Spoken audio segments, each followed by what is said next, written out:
Flávio Bolsonaro acabou de dar um checkmate nas eleições aqui no Brasil e tem muita gente que não percebeu isso ainda. Não, ele não atingiu somente o Lula em cheio, com essa classificação do Trump, do PCC e do Comando Vermelho como grupos terroristas. Mas ele atingiu em cheio também esses 3 pré-candidatos que estavam buscando o espólio da direita, mostrando que não somente é o mais preparado, mas também que tem uma articulação internacional que esses aqui sequer sonham em ter. Entender essa história? Pega pipoca que eu vou te explicar bem rapidinho dessa vez. Bom, o Lula, ele foi para os Estados Unidos, foi recebido pelo Donald Trump e foi lá implorar para que o Donald Trump não fizesse isso, que é a classificação, né? Porque ele sempre foi contra. Entendo, a gente está falando do PCC e do Comando Vermelho. 2 organizações que vão além da questão da segurança pública e do narcotráfico de favelas. Mas também estão na política, no judiciário e assim por diante. E cabe destacar que a esquerda sempre chamou a família de Bolsonaro de milicianos e coisas do tipo. E hoje se prova que é apenas um candidato de fato tem lutado contra esses grupos que tanto fazem mal ao nosso país. A narrativa do PT contra a família Bolsonaro foi simplesmente destruída e massacrada no dia de hoje. Mas e os outros 3 pré-candidatos?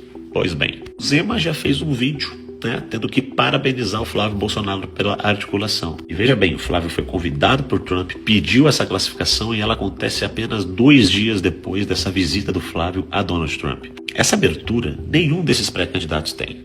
O Zema, que tanto criticou o Flávio até poucos dias, agora recua e o parabeniza. O Ronaldo Caiado, que se mantinha numa postura muito neutra, continua praticamente neutro, não sai muito do lugar e não mexe tanto no tabuleiro. Agora, e o Renan Santos? Renan Santos, cara, eu vou dizer uma coisa pra vocês. Ele é muito inteligente, sabe fazer um jogo de narrativa dentro daquilo que o povo brasileiro espera ouvir. Isso é um fato. Agora, ele tenta se vender como uma espécie de Bukele, uma espécie de Milei. O grande detalhe é que fica muito óbvio para qualquer pessoa que pensa e tem observado o cenário político de que o Renan não tem capacidade, não tem articulação, não tem força política suficiente para fazer nem 1% daquilo que ele promete fazer quando ele vai para seus discursos. Uma coisa é você dizer que vai conquistar a Lua.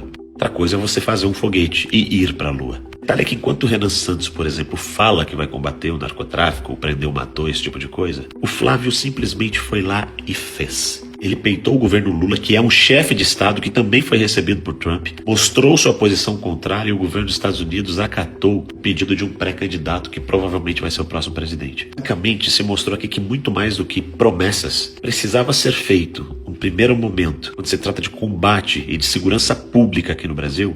O Flávio Bolsonaro tem capacidade de fazer, coisa que nem o Lula tem e muito menos os outros pré-candidatos. Porventura os outros tinham alguma dúvida quanto à capacidade do Flávio para governar? Amiga, agora essa dúvida caiu por terra de vez. Lula ficou sem saída. Se ele for contra isso agora, vai ficar muito claro para a população brasileira que ele de fato faz lobby para esses grupos aqui que tanto atingem a população. Se ele for a favor, ele vai descontentar sua própria base, porque afinal de contas o PT e a esquerda nunca quiseram combater essa galerinha toda. Tanto falaram em soberania e a gente sabe que no Brasil não existe soberania em áreas que são comandadas por PCC e Comando Vermelho pelo tráfico. O discurso deles simplesmente acabou. O discurso dos outros simplesmente virou falácias impossíveis de acontecer porque eles não têm capacidade, competência, força política, articulação e prestígio internacional para fazer. Só restou um. É segurança pública, competência? Bom, o cara tá aí. E não tô falando isso simplesmente pensando no futuro ou vendendo uma esperança nesse momento. Eu tô falando do cara que chegou e simplesmente fez. Eu sou o Rony Gabriel, pré-candidato a deputado federal pelo estado do Rio Grande do Sul e tô fechadaço com o Flávio Bolsonaro e também fechadaço com o Trump. Parabéns, parabéns por essa articulação, porque o povo brasileiro de bem agradece.